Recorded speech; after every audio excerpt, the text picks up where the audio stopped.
Afternoon, Ann po.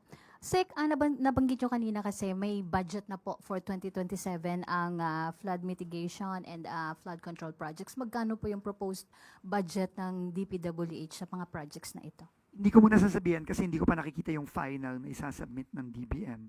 Nag-submit na kami sa DBM pero syempre ito'y vinevet pa. Hintayin na lang siguro natin kapag na-submit na ng DBM sa Kongreso yung full budget briefing na. Ano po yung mga priorities dito, Sek? Ang priorities dito yung implementation ng mga master plans sa iba't ibang lugar sa Pilipinas. Yun ang number one priority. And priority din dito yung pagsasaayos ng mga nasira no, nitong mga nakaraang taon. No? So, and kasama na rin dyan yung mga improvements sa mga urban centers tulad ng NCR, Cavite, Laguna, Bulacan, and Cebu, and other urban centers sa buong Pilipinas.